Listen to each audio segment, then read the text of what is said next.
Systems Education Center Malappuram. We are dealing with the paper Social History of England and the History of English Literature, Unit 2, The Age of Shakespeare, 1558 to 1625. Introduction. The age of Shakespeare extends from the accession of Elizabeth in 1558 to the death of James I in 1625. These 67 years can be divided into three phases. The first 21 years covered the reign of the Queen. The second 24 years range between the publication of Spencer's Shepherd's Calendar and the Queen's death. The third 22 years covered the reign of James I. First period is the preparation of Elizabethan literature, the second full flourishing of it, and the third the decline. The first two phases may be called Elizabethan and the third is Jacobean. This period produced the greatest annals of world's literature like Spencer, Bacon and Shakespeare. അപ്പോൾ ഷേക്സ്പിയറിൻ്റെ age എന്ന് പറയുന്നത് ഇപ്പം Elizabeth രാജ്ഞിയുടെ പ്രവേശനം 1558 തൊട്ട് James ഒന്നാമൻ്റെ മരണം വരെ 1625 കാലഘട്ടം വരെയാണ്. അപ്പോൾ ഈ ഒരു 67 വർഷത്തിനെ 3 ഫേസസ് ആയിട്ട് ഡിവൈഡ് ചെയ്തിട്ടുണ്ട്. ആദ്യത്തെ phase first 21 years covered reign of queen. ആദ്യത്തെ 21 വർഷം എന്ന് പറയുന്നത് ക്യൂനിൻ്റെ ഭരണകാലഘട്ടമാണ്. പിന്നത്തെ 24 വർഷം എന്ന് പറയുന്നത് സ്പെൻസറിൻ്റെ ഷെപ്പേർഡ് കലണ്ടറും അതുപോലെ ക്യൂനിൻ്റെ ഡെത്തും ഒക്കെയാണ് ആ ഒരു കാലഘട്ടത്തിൽ എന്ന് പറയുന്നത്. പിന്നെ മൂന്നാമത്തെ കാലഘട്ടം പറയുന്നത് 22 വർഷമാണ്. ആ സമയത്താണ് ജെയിംസ് ഒന്നാമൻ ഭരണം തുടങ്ങിയത്. അപ്പോൾ the first period is the preparation of Elizabethan literature. First period എന്ന് പറയുന്നത് എലിസബത്തൻ ലിറ്ററേച്ചറിൻ്റെ തുടക്കം, പ്രിപ്പറേഷൻ എന്നൊക്കെ പറയാം. രണ്ടാമത്തെ പീരീഡ് എന്ന് പറയുമ്പോൾ അത് ഒന്ന് വളരെയധികം ഫ്ലറിഷ് ചെയ്ത ഒരു കാലഘട്ടം എന്ന് പറയാം. മൂന്നാമത്തത് അതിൻ്റെ ഡിക്ലൈനാണ്, അത് നിരസിക്കപ്പെടുന്ന ഒരവസ്ഥ. അപ്പോൾ ആദ്യത്തെ 2 ഫേസും എലിസബത്തൻ എന്ന് പറയാം. മൂന്നാമത്തെ ഫേസിനെ നമുക്ക് ജേക്കോബിയൻ പീരീഡ് എന്നും പറയാം. അപ്പോൾ ഈ പീരീഡ് എന്ന് പറയുന്നത് എന്താ പറയുക, വേൾഡ് ലിറ്ററേച്ചറിലെ ഏറ്റവും ഫേമസ് ആയിട്ടുള്ള റൈറ്റേഴ്സിൻ്റെ ഒരു കാലഘട്ടമാണ്. സ്പെൻസർ, ബേക്കൺ, ഷേക്സ്പിയർ എന്നൊക്കെ പറയുന്ന അങ്ങനെയുള്ള ഫേമസ് ആയിട്ടുള്ള റൈറ്റേഴ്സിൻ്റെ ഒരു കാലഘട്ടമാണ് എന്ന് പറയാം. By this time there was full effect of revival of learning. Education was no longer limited to the scholarly few at the universities but spread to the public through innumerable translations of the classics. The discovery of new worlds beyond the seas and thrilling tales brought by explorers like Hawkins, Drake, Frobisher, Raleigh increased the thirst for adventure. അപ്പം എന്താ പറയുക, ഈ ഒരു പഠനത്തിൻ്റെ ഒരു പുനരുജ്ജീവനം എന്ന് പറയാം, അതിൻ്റെ ഒരു ഫുൾ എഫക്റ്റ് ഈ ഒരു കാലഘട്ടത്തിലായിരുന്നു. അപ്പോൾ എഡ്യൂക്കേഷൻ എന്ന് പറയുന്നത് ഇങ്ങനെ യൂണിവേഴ്സിറ്റിയിൽ മാത്രം ലിമിറ്റഡ് ആയിട്ടുള്ള ഒന്നായില്ല. എന്താ പറയുക ക്ലാസിക്കുകളുടെയൊക്കെ ഒരുപാട് അനേകം ട്രാൻസ്ലേഷൻസ് വന്നു. അപ്പോൾ അത് ആളുകൾ, സാധാരണക്കാരായ ജനങ്ങളിലേക്കും അതൊക്കെ എത്തി. അതുപോലെ തന്നെ പിന്നെ ഇങ്ങനെ ത്രില്ലിംഗ് ആയിട്ടുള്ള ടെയിൽസ് പറയുന്നുണ്ട്. ഹോക്കിൻസിൻ്റെയും ഡ്രേക്കിൻ്റെയും ഫ്ലോബിഷറിൻ്റെയും റാലിൻ്റെയൊക്കെ അങ്ങനെയുള്ള ത്രില്ലിംഗ് ആയിട്ടുള്ള ടെയിൽസ് എന്താ പറയുക, ആളുകൾക്ക് അഡ്വെഞ്ചറസ് ആയിട്ടുള്ള ആ ഒരു ഇതിലേക്ക് പോകാനുള്ള ഒരു ത്വര ഉണ്ടാക്കിയെന്നാണ് പറയുന്നത്. അതുപോലെ തന്നെ in the first half of Queen's reign there was a good deal of poetic activity. The best poetry of the age is to be found in the contributions of Thomas Sackville and Lord Buckhurst. അപ്പോൾ queen വന്നിട്ടുള്ള ആദ്യ പകുതി പറയണത് എന്താണ്, poetic ആക്ടിവിറ്റിക്ക് കൂടുതലായിട്ട് വന്നിരുന്നു. അപ്പോൾ ആ സമയത്തെ ആ ഒരു ഏജിൽ തന്നെ ഏറ്റവും ബെസ്റ്റ് പോയട്രി എന്ന് പറയുന്നത് അത് കോൺട്രിബ്യൂട്ട് ചെയ്ത ആരാണെന്നാണ് പറയണത്, തോമസ് സാക്വിലെ എന്നുള്ള റൈറ്റർ അതുപോലെ ലോർഡ് ബക്ക്ഹേഴ്സ്റ്റ് എന്നുള്ള റൈറ്ററിൻ്റെയൊക്കെയാണ് കൂടുതൽ ബെസ്റ്റ് ആയിട്ടുള്ള പോയട്രീസ് ആ ഒരു ഏജിൽ വന്നത്. ഇനി എഡ്മണ്ട് സ്പെൻസർ ആണ്. Spenser open the golden age of Elizabethan literature. He is the greatest non dramatic poet of an age which found its most natural expression in the drama. He was born in London in 1552 and educated at Cambridge. He studied classics and Italian literature and influenced by the strong Protestant spirit. അപ്പോൾ Spencer എന്ന് പറയുന്നത് Elizabethan ലിറ്ററേച്ചറിൻ്റെ golden age ആണ് സ്പെൻസറിൻ്റെ കാലഘട്ടം എന്ന് പറയുന്നത്. അപ്പോൾ എന്താണ് ഈ ഒരു എന്താ പറയുക നോൺ ഡ്രാമാറ്റിക് റൈറ്റർ എന്ന് പറയുന്നുണ്ട്, പോയറ്റ്. ഒരു നാടകീയമായ രീതിയിലൊന്നും എഴുതാത്ത ഒരു പോയറ്റായിരുന്നു അദ്ദേഹം. അപ്പം നാച്ചുറൽ ആയിട്ടുള്ള ഡ്രാമാസ് ആയിരുന്നു അദ്ദേഹം ജനിച്ചത് ലണ്ടനിൽ 1552. അദ്ദേഹത്തിൻ്റെ എഡ്യൂക്കേഷൻ അദ്ദേഹം കംപ്ലീറ്റ് ചെയ്തത് കേംബ്രിഡ്ജിലാണ്. പിന്നെ he studied classics and Italian literature and influenced by strong Protestant spirit. അദ്ദേഹം ക്ലാസിക്കും അതുപോലെ തന്നെ ഇറ്റാലിയൻ ലിറ്ററേച്ചറാണ് പഠിച്ചിട്ടുള്ളത്. അപ്പം അദ്ദേഹം ഈ ഒരു എന്താ പറയുക, ഈ ഒരു പ്രൊട്ടസ്റ്റന്റ് സ്പിരിറ്റ് അദ്ദേഹത്തിന് വളരെ അധികം സ്ട്രോങ് ആയിട്ട് ഇൻഫ്ലുവൻസ് ചെയ്തത്. പ്രൊട്ടസ്റ്റന്റ് എന്ന് പറയുന്ന ഈ പ്രതിഷേധിക്കുന്ന ആൾക്കാർ, മീൻസ്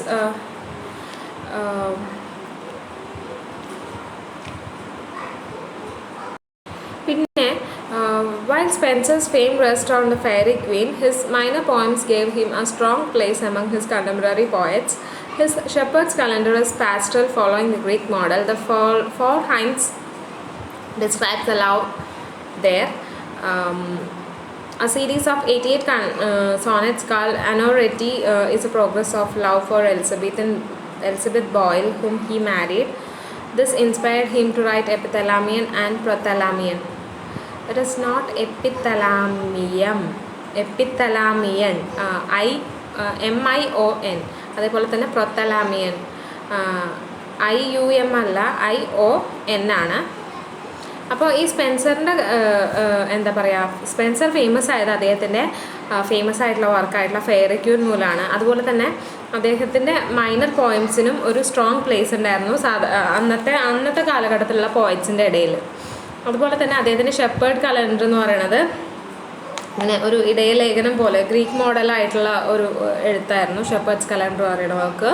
പിന്നെ 4 ഹൈംസ് അവിടുത്തെ ആ ഒരു സ്നേഹത്തെയും ഒക്കെ നമുക്ക് കാണിച്ചു തരുമായിരുന്നു. പിന്നെ ഒരു 88 സോണറ്റിൻ്റെ ഒരു സീരീസ് ഉണ്ട്, അതിൻ്റെ പേര് അനോററ്റി എന്നാണ്. അത് എന്താണ്, എലിസബത്ത് ബോയിൽ, അദ്ദേഹം മാരി ചെയ്തിട്ടുള്ള എലിസബത്ത് ബോയിലിനോടുള്ള ആ ഒരു എന്താ പറയുക, ഒരു സ്നേഹത്തിൻ്റെ ഒരു പ്രോഗ്രസ്സാണ് ആ ഒരു 88 സോണറ്റ് അനോററ്റിയിൽ നമുക്ക് കാണാനായിട്ട് കഴിയാം. അപ്പോൾ ഇതന്നെയാണ് അദ്ദേഹത്തിന് എപ്പിത്തലാമിയ എന്നുള്ള പ്രൊത്തലാമിയ എന്നുള്ള ഈ 2 വർക്ക്സ് എഴുതാനും ഇൻസ്പിറേഷൻ കൊടുത്തത് എന്ന് പറയുന്നത്. ഇനി അദ്ദേഹത്തിൻ്റെ ഫേമസ് ആയിട്ടുള്ള വർക്ക്, അദ്ദേഹത്തിനെ ഏറ്റവും ഫെയിമിൽ എത്തിച്ചിട്ടുള്ള അദ്ദേഹത്തിൻ്റെ വർക്കാണ് ഫെയറി ക്വീൻ. ഇനി അതിനെക്കുറിച്ച് നമുക്ക് പറയാം. Spencer wrote Fairy Queen in 12 books, but only 6 were published during his lifetime. It is one of the longest and greatest of English poems. The theme is 12 adventures of knights at the command of Queen for 12 successive days, keeping her annual feast. The Fairy Queen suffers from extreme artificiality, according to some critics. This apart, Spencer is a good storyteller. He has a wonderful sense of beauty and pictorial power. His work is filled with noble moral spirit. അപ്പം സ്പെൻസറിൻ്റെ fairy Queen എന്ന് പറയുന്നത് 12 പുസ്തകങ്ങളിലായിട്ടാണുള്ളത്. അതിൽ 6 അദ്ദേഹം ജീവിച്ചിരുന്ന കാലഘട്ടത്തിൽ publish ചെയ്തിട്ടുള്ളത്. അത് ഇംഗ്ലീഷിലെ ഏറ്റവും ലോങ്ങസ്റ്റും ഗ്രേറ്റസ്റ്റും ആയിട്ടുള്ള പോയംസാണ് അതിലുള്ളത്. അതിൻ്റെ തീം എന്ന് പറയുന്നത് 12 അഡ്വഞ്ചേഴ്സാണ്, നൈറ്റ്സിൻ്റെ 12 അഡ്വഞ്ചേഴ്സാണ്. അപ്പം അങ്ങനെ 12 സക്സസീവ് ഡേയ്സിൽ ക്വീനിൻ്റെ ആനുവൽ ഫീറ്റിന് വേണ്ടിയിട്ട് ക്വീൻ കമാൻഡ് ചെയ്തിട്ട് എഴുതിയിട്ടുള്ള പോയിട്ടുള്ള അഡ്വഞ്ചേഴ്സാണത്. പിന്നെ എന്താ പറയുക, ക്രിട്ടിക്സ് പറയുന്നത് ഫെയറി ക്വീൻ ഭയങ്കര ആർട്ടിഫിഷ്യലാണ്, മീൻസ് ഒക്കെ ക്രിയേറ്റഡ് ആണ്, മീൻസ് റിയലി അങ്ങനെ സംഭവിക്കില്ല എന്ന്. പക്ഷേ സ്പെൻസർ ഒരു നല്ല സ്റ്റോറി ടെല്ലറാണ്. അപ്പം അദ്ദേഹത്തിനൊരു എന്താ പറയുക, നല്ലൊരു സെൻസ് ഓഫ് ബ്യൂട്ടിയും മീൻസ് ഓരോ കാര്യങ്ങളും പിക്ചറൈസ് ചെയ്യാനുള്ളൊരു കഴിവുണ്ട്. അപ്പോൾ അദ്ദേഹത്തിൻ്റെ ആ ഒരു എഴുത്തിലൂടെ നമുക്ക് means we can imagine what he is talking about. അപ്പം his work is filled with noble moral spirit. അപ്പം ഒരു മോറൽ സ്പിരിറ്റാണ് അദ്ദേഹത്തിൻ്റെ വർക്കിൽ കൂടുതലായിട്ട് നമുക്ക് കാണാനായിട്ട് കഴിയുക. ഇനി ജോൺ ഡൺ ആണ്.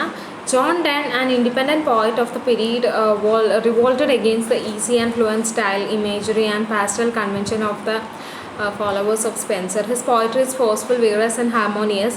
Much of his poems are metaphysical. And the other poets of period were Sir Thomas White, Earl of Surrey, Sir Philip Sidney and Michael Drayton. ഇപ്പോൾ ജോൺ ഡൺ എന്ന് പറയുന്നത് അദ്ദേഹം ഒരു ഇൻഡിപെൻഡൻറ്റ് പോയിറ്റാണ്. അദ്ദേഹം ആ ഒരു എന്താ പറയുക, ഈസി ഫ്ലുവൻറ്റ് സ്റ്റൈൽ ഇമേജറിക്കൊക്കെ എതിരെ ഒരു റിവോൾട്ട് ചെയ്തു എന്ന് പറയുന്നുണ്ട്.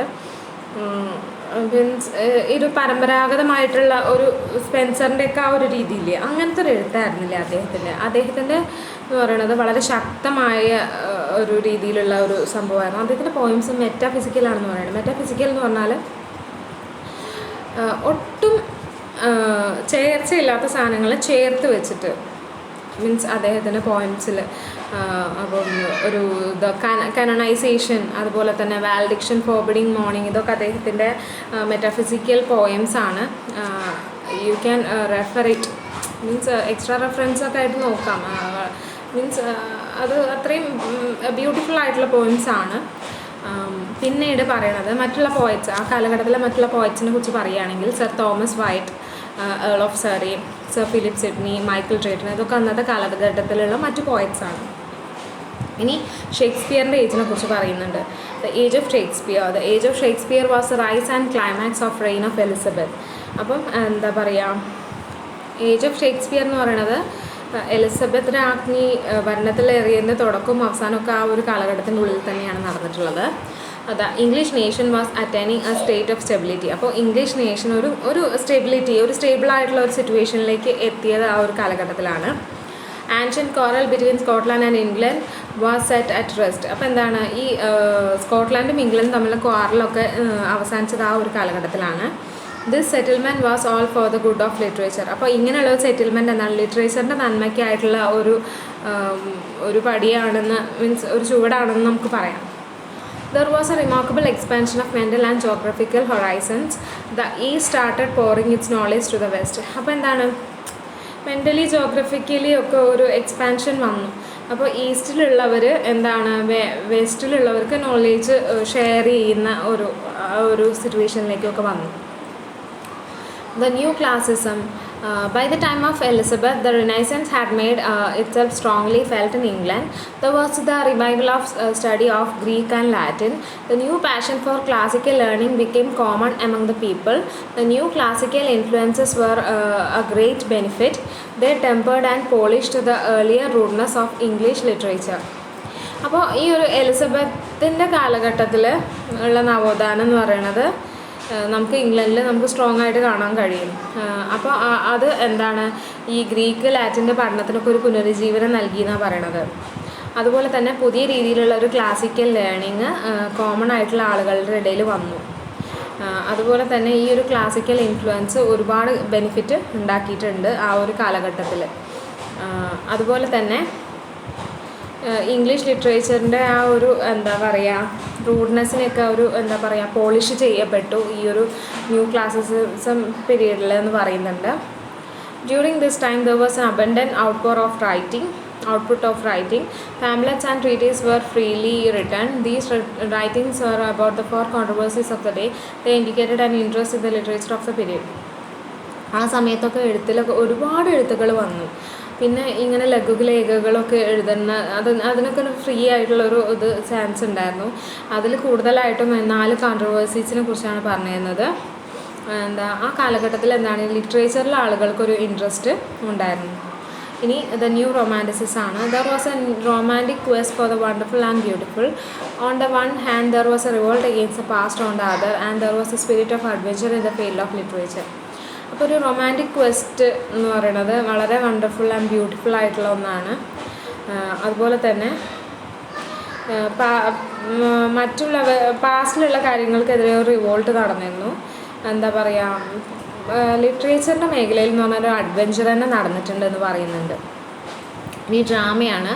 In spite of some problems like licensing of theatres, disturbances caused by actors, the drama in the Shakespeare's period reached splendid growth.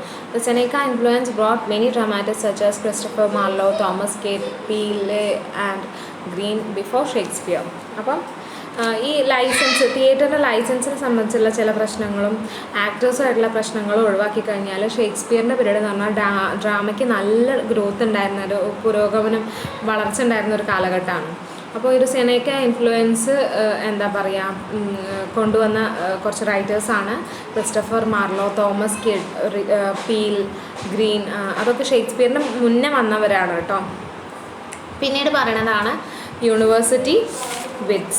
The university wits, these young men associated with Oxford and Cambridge did much to find the Elizabethan school of drama. Their plays had several features in common. അപ്പം ഈ university wits എന്ന് പറയുന്നത് ഒരു young മാൻ്റെ ഒരു അസോസിയേഷനാണ്, കുറച്ച് young റൈറ്റേഴ്സിൻ്റെ ഒരു അസോസിയേഷനാണ്.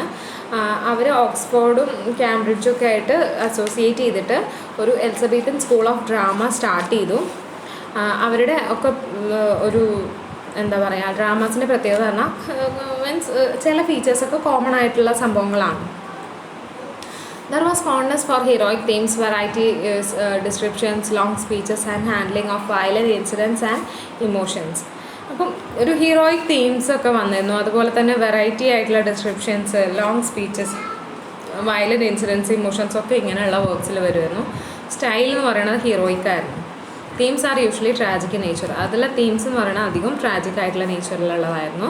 ഇനി നമുക്ക് വില്യം ഷേക്സ്പിയറിനെ കുറിച്ച് പറയാം. 1564 to 1616. He was born at Stratford on Avon in 1564. He was educated in grammar school. At the age of 18, he married Anne Hathaway, who was 8 years older than him. അപ്പോൾ Shakespeare ജനിച്ചത് Stratford upon അവോണിലാണ് 1564. അദ്ദേഹം grammar സ്കൂളിൽ നിന്നാണ് education complete ചെയ്തത്. 18ാമത്തെ വയസ്സിൽ അദ്ദേഹത്തെക്കാളും 8 വയസ്സിന് മൂത്തതായ an ഹാത്വേനെ അദ്ദേഹം മാരി ചെയ്തു. ഇനി അദ്ദേഹത്തിൻ്റെ പോയംസിനെ കുറിച്ച് പറയുകയാണെങ്കിൽ Shakespeare rote 2 long narrative poems which were among the earliest of writings. They are Venus and Adonis and Rape of Lucrece. He also published a collection of poems called The Passionate Pilgrim. His collection of sonnets was brought out in 1609. There was 154 sonnets composed in English form of the sonnet. They contain 3 quatrains with a couplet. They were divided into 2 groups. The first group was about Shakespeare's friendship with the youth, whose identity was mysterious. The young man was referred to as Mr. W.S. The second group was about his mistress, a black beauty. The identity of this dark lady of the sonnet is one of the romances of literature. The literature merit of these sonnets can be held high with the passion and style. അപ്പോൾ Shakespeare 2 long narrative poems എഴുതിയിട്ടുണ്ട്.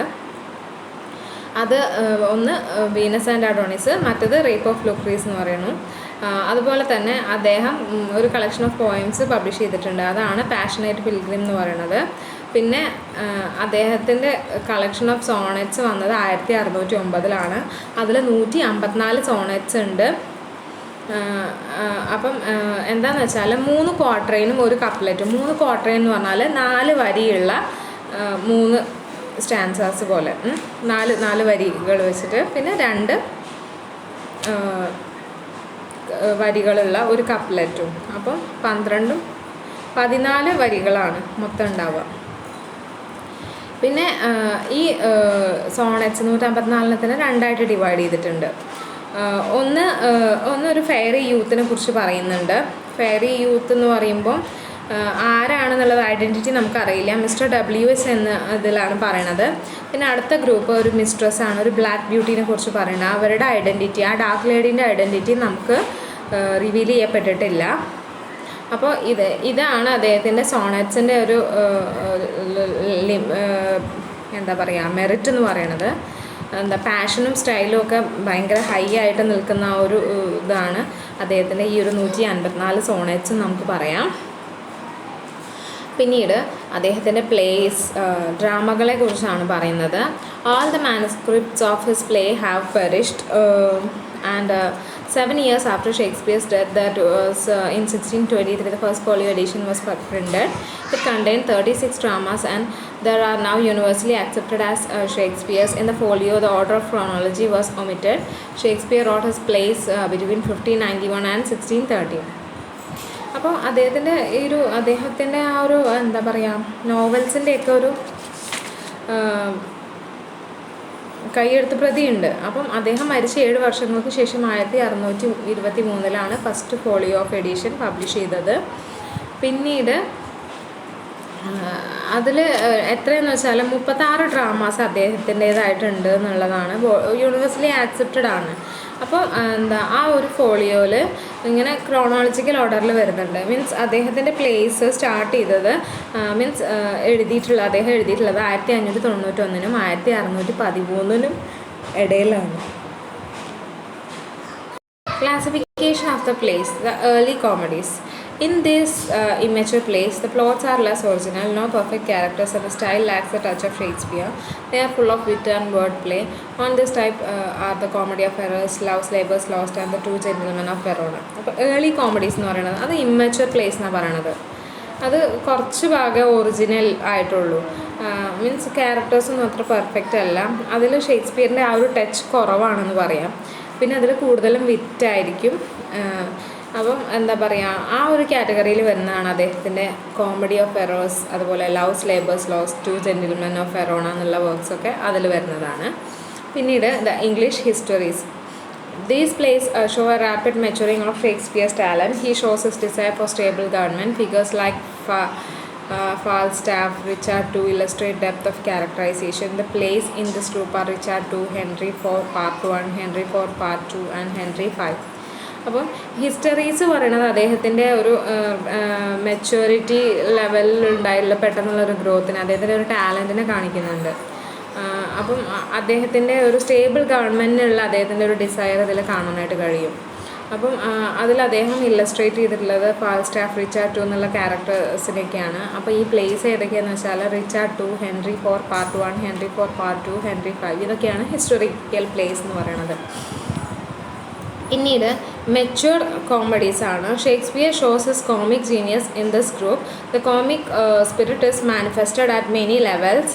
The sophisticated wit of Beatrice and Benedict on the clowning of Dogberry and Burgess in Much Ado About Nothing, the jovial good humor of Toby Belch in Twelfth Night, the lighter clowning of Lancet Gobo in The Merchant of Venice are good examples. In this group there is much prose. അപ്പോൾ mature comedies എന്ന് പറയുമ്പം അദ്ദേഹം എത്രത്തോളം comic genius ആണെന്നുള്ള നമുക്ക് കാണാൻ പറയും. അദ്ദേഹത്തിൻ്റെ ആ ഒരു കോമിക് സ്പിരിറ്റ്, അദ്ദേഹത്തിൻ്റെ മച്ച് ഡു അബൌട്ട് നത്തിങ് എന്നുള്ള വർക്കിൽ ബിയാട്രിക്സിനെയും ബെനഡിക്റ്റിനെയും, അതുപോലെ തന്നെ jovial good humour of Toby ബെൽച്ചിൻ്റെ ആ ഒരു ഹ്യൂമർ, 12 ടൈറ്റിലെ ടോബി ബെൽച്ചിൻ്റെ ഹ്യൂമർ, അതുപോലെ തന്നെ ലാൻസ്ലെറ്റ് ഗോബോ മെർച്ചൻ്റ് ഓഫ് വെനീസിലെ ക്യാരക്ടർ, ഇതൊക്കെ അതിനുള്ള എക്സാമ്പിൾസ് ആണ്.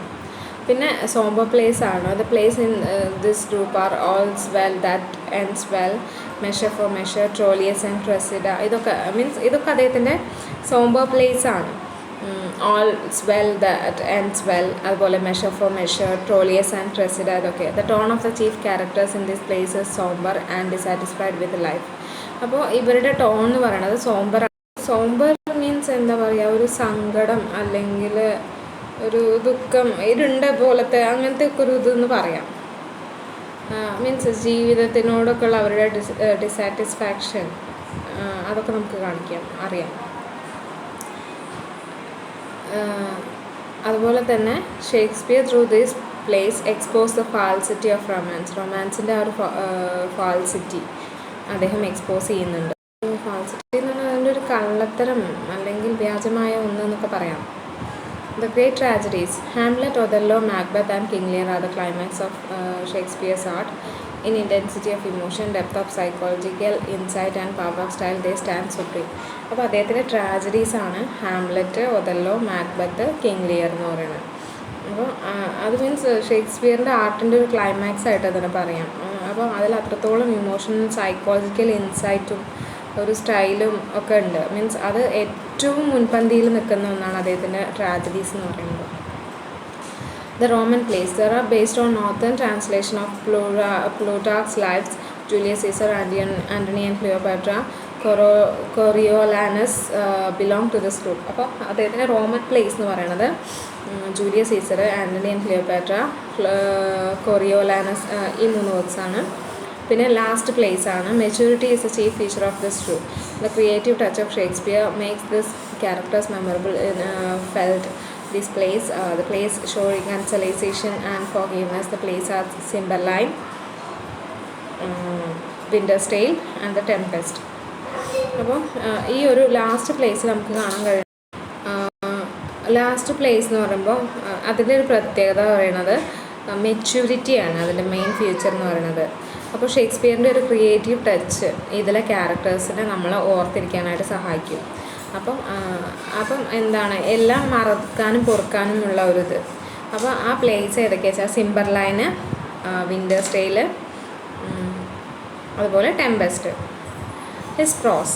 Shakespeare's prose is seen all through his plays. He used prose, the common vehicle for comic scenes. His prose represent the common speech of the period. അപ്പോൾ അദ്ദേഹത്തിൻ്റെ പ്രോസ് നമുക്ക് അദ്ദേഹത്തിൻ്റെ എല്ലാ പ്ലേസിലും കാണാൻ സാധിക്കും. മീൻസ് കോമിക് സീൻസിലെ ഒരു പ്രധാനപ്പെട്ട ഒരു ഇതാണ് അദ്ദേഹത്തിൻ്റെ പ്രോസ് എന്ന് പറയുന്നത്. ആ സമയത്ത് കോമൺ സ്പീച്ചിനെ കാണിക്കുന്നതാണ് അദ്ദേഹത്തിൻ്റെ പ്രോസ് എന്ന് പറയുന്നത്. Features of his plays. Originality. Shakespeare took no trouble to be original. He borrowed freely from the older plays such as Holinshed Chroniques. അപ്പോൾ അദ്ദേഹത്തിൻ്റെ മീൻസ് കംപ്ലീറ്റ്ലി ഒറിജിനൽ അല്ല. ഈ ഇതിഹാസങ്ങൾ, ഹോളിൻഷെഡ് ഇതിഹാസങ്ങളിൽ നിന്നൊക്കെയുള്ള സംഭവങ്ങൾ അദ്ദേഹം ഇതിൽ ഉൾക്കൊള്ളിച്ചിട്ടുണ്ട്. Characters. Shakespeare's characters are noteworthy. From king to clown, from lunatic to saint, from lover to misanthrope, all are at the hand of the master. Shakespeare is objective in his characterization. So there is a vital force in the creations of Shakespeare. They live, move and became rounded at the end.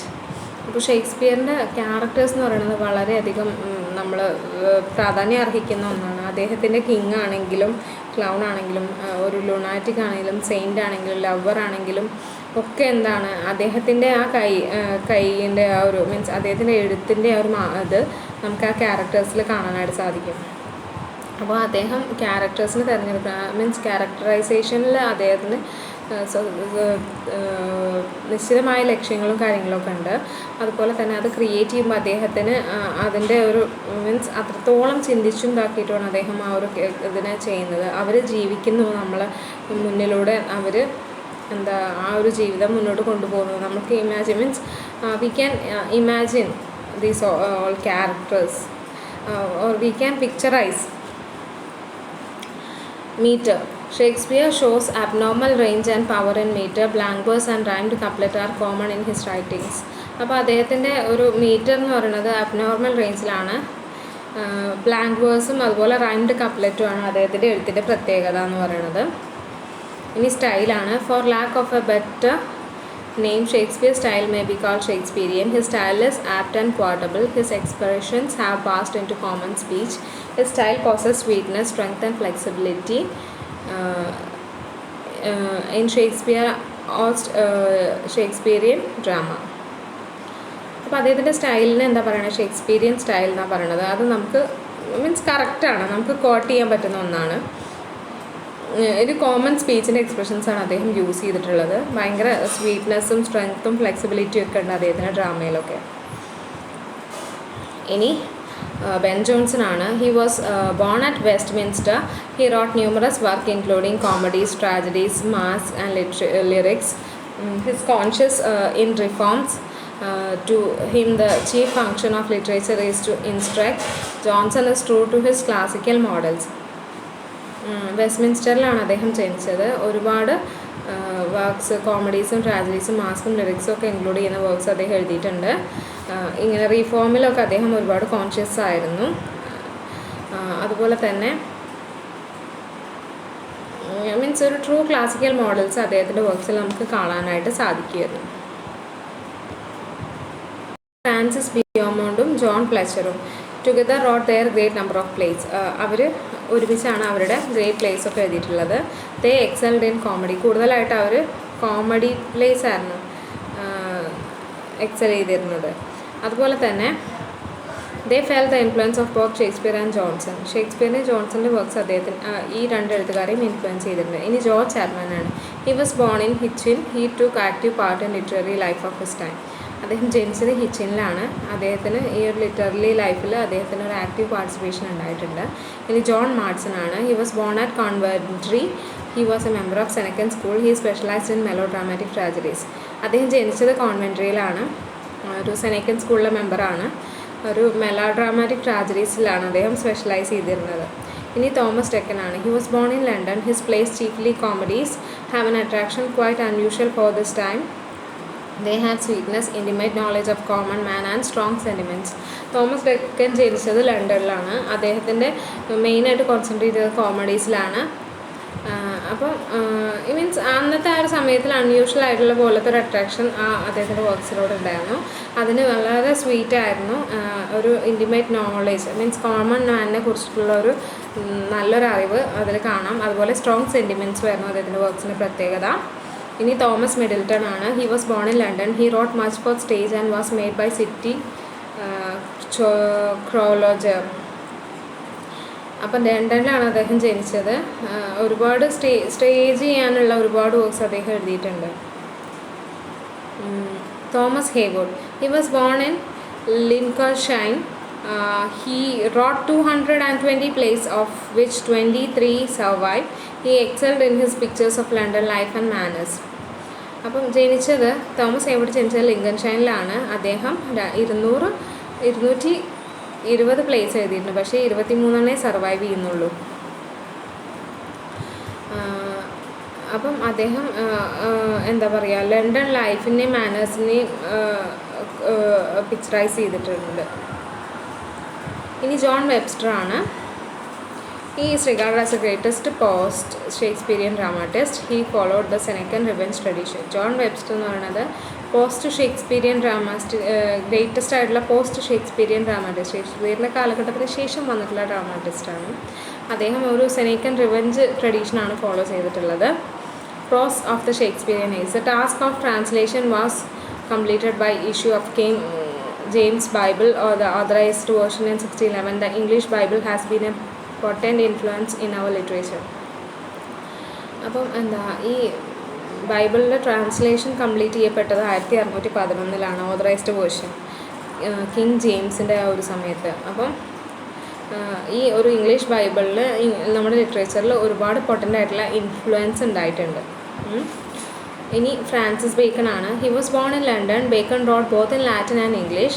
Of the two, he considered Latin works to be more important. He wrote 58 essays. They are on familiar subjects like learning, studies, great plays, etc. His Latin works expounded his philosophical theories. His style is scripts, detached and epigrammatic. അപ്പോൾ നമ്മൾ പറയാം, നമ്മൾ major paper 1 പ്രോസിൽ നമ്മൾ Francis ബേക്കണിനെ കുറിച്ച് പറഞ്ഞിട്ടുണ്ട്. അപ്പോൾ അദ്ദേഹം ജനിച്ചത് ലണ്ടനിലാണ്. ലാറ്റിനിലും ഇംഗ്ലീഷിലും അദ്ദേഹം എഴുതിയിട്ടുണ്ട്. പക്ഷേ അദ്ദേഹം ലാറ്റിൻ വർക്ക്സിനാണ് കൂടുതൽ പ്രാധാന്യം കൊടുത്തത്. അദ്ദേഹം 58 എസ്സേസ് എഴുതിയിട്ടുണ്ട്. അത് നമ്മളെ ഫെമിലിയർ സബ്ജക്റ്റ് ആയിട്ടുള്ള ലേണിംഗ്, സ്റ്റഡി, ഗ്രേറ്റ് പ്ലേസ് ഇതിനെക്കുറിച്ചൊക്കെ ആയിരുന്നു. പിന്നെ ഫിലോസഫിക്കൽ തിയറീസൊക്കെ ആയിരുന്നു അദ്ദേഹത്തിൻ്റെ ലാറ്റിൻ വർക്ക്സിൽ. അദ്ദേഹത്തിൻ്റെ സ്റ്റൈല് ക്രിസ്പായിരുന്നു, ഡിറ്റാച്ച്ഡ് ആയിരുന്നു, എപ്പിഗ്രാമാറ്റിക് ആയിരുന്നു. The other prose writers of the age include Roger Ascham, John Lilly, Richard Hooker, Sir Thomas Overbury, Robert Burton, James Ussher, Joseph Hall and sermon writers and the pamphleteers. അപ്പോൾ ഈ പിന്നെയുള്ള പ്രോസ് writers എന്ന് പറയുന്നത് Roger Ascham, John Lyly, Richard Hooker, sir Thomas Overbury, Robert Burton, James Ussher, James Hall എന്നൊക്കെയായിരുന്നു. പിന്നെയുള്ളത് sermon റൈറ്റേഴ്സും പാംഫ്ലെറ്റിയേഴ്സാണ്. പ്രസംഗമൊക്കെ എഴുതുന്നവരും അതുപോലെ തന്നെ ലഘുലേഖകൾ എഴുതുന്നവരുമായിരുന്നു. The development of literary forms. At the beginning of the age of Shakespeare, English literary forms were at a larger extending. By the end of the age, there was a store of cheap literary species like dramatic poetry, lyrical poetry. Drama struggled in this age to attain maturity. The prose had a slower and slighter development, and the birth of literary criticism indicated the growth of national literature. അപ്പോൾ ഷേക്സ്പിയറിൻ്റെ age എന്ന് പറയുന്നത് literary ഫോംസൊക്കെ ഒരുപാട് extend ചെയ്യുന്ന ഒരു കാലഘട്ടമായിരുന്നു. ആ ഏജിൻ്റെ അവസാനം എന്ന് പറയുന്നത് കൂടുതൽ പ്രാധാന്യം ഡ്രാമാറ്റിക് പോയട്രിക്കും ലിറിക്കൽ പോയട്രിക്കും ആയിരുന്നു. പിന്നെ ഡ്രാമ ആ ഒരു മെച്യൂരിറ്റി അറ്റൈൻ ചെയ്യാനായിട്ട് ഒരുപാട് സ്ട്രഗിൾ ചെയ്തു. പ്രോസ് വളരെ സ്ലോ ആയിരുന്നു, ചെറിയൊരു ഡെവലപ്മെൻറ്റേ ഉണ്ടായിരുന്നുള്ളൂ. പിന്നെ ലിറ്റററി ക്രിറ്റിസിസം എന്ന് പറയുന്നത് നാഷണൽ ലിറ്ററേച്ചറിൻ്റെ തന്നെ ഗ്രോത്തിനെ കുറിച്ച് കാണിക്കാവുന്ന ഒന്നായിരുന്നു.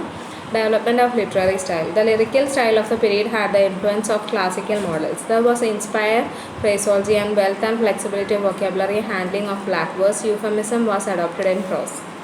അപ്പോൾ ലിറിക്കൽ സ്റ്റൈല് ക്ലാസിക്കൽ മോഡൽസിൽ ഒരുപാട് ഇൻഫ്ലുവൻസ് ചെയ്തിട്ടുണ്ടായിരുന്നു. ഫ്രേസോളജിയും വെൽത്തും ഫ്ലെക്സിബിലിറ്റി ഓഫ് വൊക്കാബുലറിയും ഒക്കെ ബ്ലാങ്ക് വേഴ്സിനെ ഹാൻഡിൽ ചെയ്തു. പിന്നെ പ്രോസ് യൂഫമിസം അഡോപ്റ്റ് ചെയ്തു. ഇനി കൺക്ലൂഷനാണ്. Age of Shakespeare gave birth to many models to the posterity. നമ്മളെ ഫ്യൂച്ചറിന് ഒരുപാട് മോഡലാണ് ഷേക്സ്പിയറിൻ്റെ ഏജ് നമുക്ക് നൽകിയിട്ടുള്ളത്. Dryden referring to Shakespeare said, he was a man who of all modern and perhaps ancient poets had the largest and most comprehensive soul. ഏറ്റവും സമഗ്രമായ ഒരു ആത്മാവുള്ള ഒരു വ്യക്തിയാണ്. മീൻസ് ഇപ്പം ആൻഷ്യൻ്റ് അല്ലെങ്കിൽ മോഡേൺ പോയറ്റ്സിൽ എടുക്കുകയാണെങ്കിൽ അങ്ങനെയുള്ള ഒരാളാണ് ഷേക്സ്പിയർ എന്നാണ് ഡ്രൈഡൻ പറഞ്ഞിട്ടുള്ളത്. Thank you.